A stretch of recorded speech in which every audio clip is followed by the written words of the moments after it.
A warm welcome to Brother Ras Elijah Tafari. Blessed love.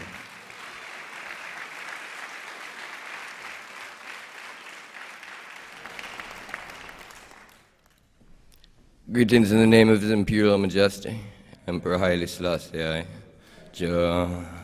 Rastafari. Tenestelen Exia Bira Masagan. Salam no salam na. I pray everyone is well. I did not come here to speak about my art. I came here to hear and speak about Africa and pan-africanism, to hear the name of Ethiopia. I have come here to acknowledge the work, the mission, more so than a messenger. We as Africans have been separated too long by European boundaries. We will be hearing from ones tonight that have given their lives, not because they didn't have better things to do. Just like Akae Beka, he chose the most difficult profession in the dirtiest of places with the most somewhat annoying people from time to time. And he showed us that polarities exist. That's right, polarities exist. You have up, down, left, right. You have to not be surprised by them. There's those who shouldn't speak, and then there are those that should, and there are those who will keep quiet and muzzle their mouths. But let them talk who wish to talk. There are polarities. Everything has its reason. Those who show respect to those who have come before us, those who have fought with their diligent lives, who have shown us exemplary behavior, such as His Imperial Majesty.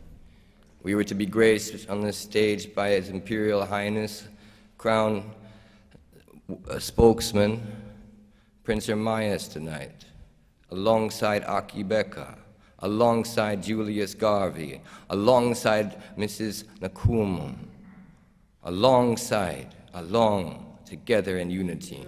This is what Pan-Africanism symbolizes and is, and has been from a long time, African unity.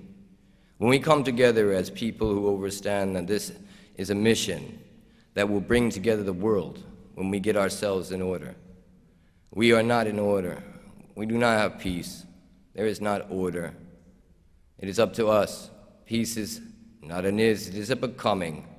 And that becoming shall be when we all fight for human rights and realize that our voice on a world stage isn't listened to, that Africa must unite on various reasons.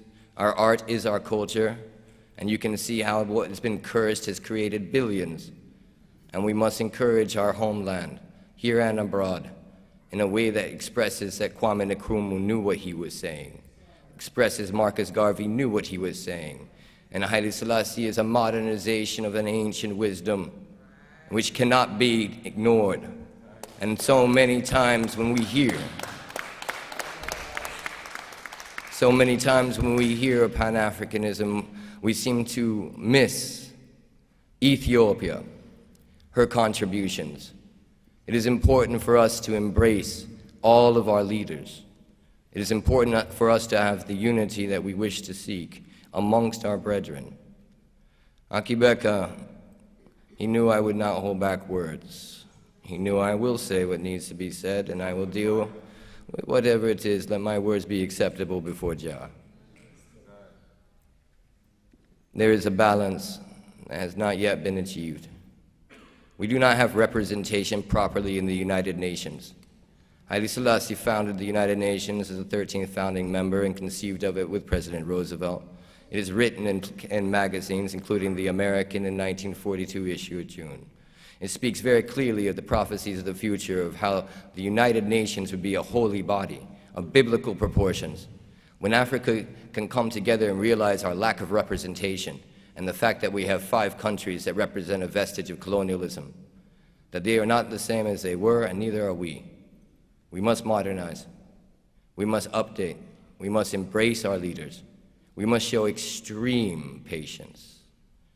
We must realize that we must listen to everybody all the way through, not jump to conclusions, not think that we know so much.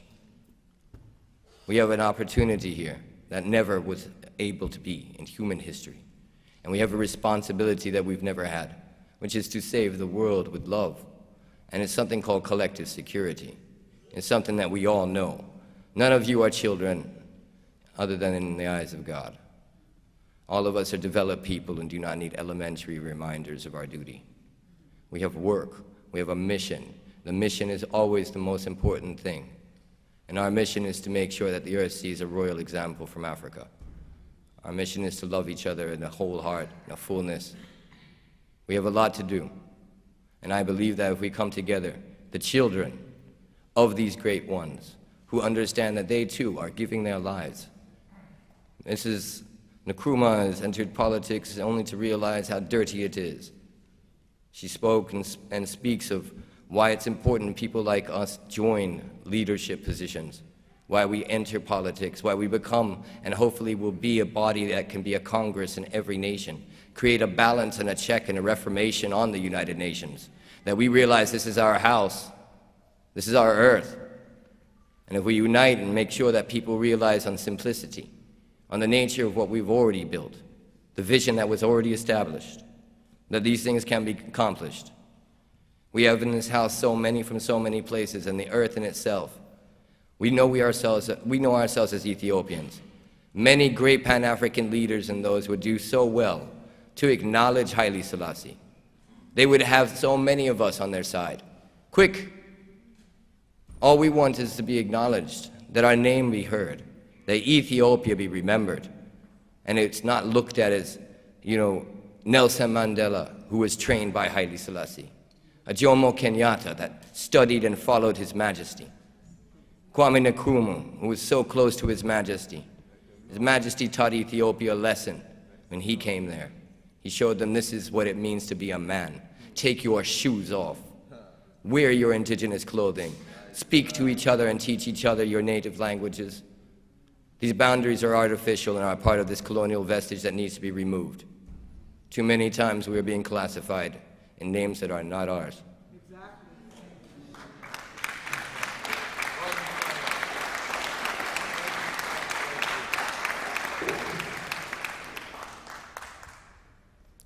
Africa right now is building a wall of trees across the entire continent. It has been going on for 10 years. We are like these trees. Akae Beka was a field of food, and each one of those fruits, he won one tree, you many. Acres of trees, with acres of fruits, with full of seed.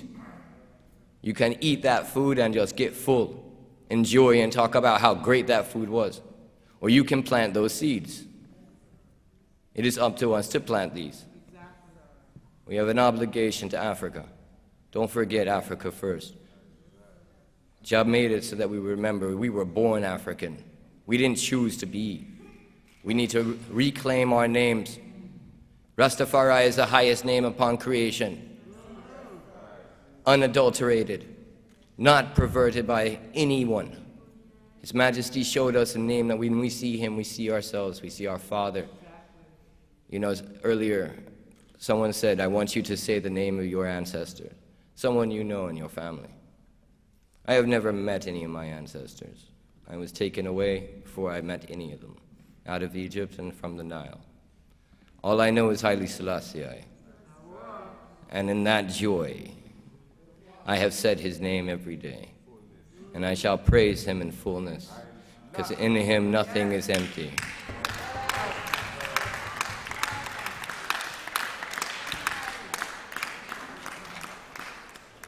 African unity is a new idea. We are all in the infant stage, and that's why we must be patient but move swift. We should have understood this a long time ago. In some places in Africa, it is known. I give thanks for Ethiopia again, but it is because of Africans in the West that this idea of African unity has been such a beautiful flower. We have spent a long time separated, purposely. In Ethiopia, there is over 90 languages. That's 90 different ways to say knife, fork, spoon.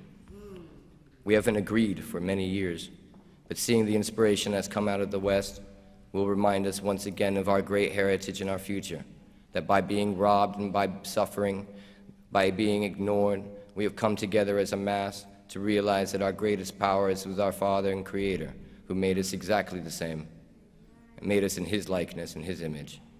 And we have to remember that though they wish to take away our books, our names, it's always not a black and white issue. We must remove these type of mind states. There's no black land or white land. Everyone must be proud of where they come from, and encourage others to be in an upful spirit, in a loving mind, in a wise mind, in a like mind. We have to let everyone know, be proud of who you are, wherever you come from, and all of your ancestors, for they have contributed to your life. You're here because they fought hard, they died, they bled. If Marcus Garvey was here, with the amount of media and possibilities, he is in us. And this is why there's no past pretense. I will say with that, we are here now, as God is. Our duty and our responsibility is to the Most High. Vaughn believed in the scriptures strongly. Yes. He also knew that ones will try and take it away and say that we have been colonialized with this, and that this is a white man book. Know the history and know that they want us to reject it. Know that this book is full of Ethiopia and history of all of us. As is the Quran and as is the Vedas. These things are ancient. Know thyself. Realize the truth is all over the place. Akae Beka will want you to know. Look, seek, learn, listen, find, share. I thank you for sharing this stage with thy brother. The Spirit told us this is what must be. Focus on Africa. Let us figure out how we can come together. And then let us figure out how we can find our proper place in the United Nations and reform this wonderful but yet not perfect body. We have work to do, and it's in the salvation of the earth that we come. May we have redemption, and pray for Africa in this hour and all of mankind, that we may be acceptable to see a future of peace. In the name of His Imperial Majesty and the Holy Trinity, one God.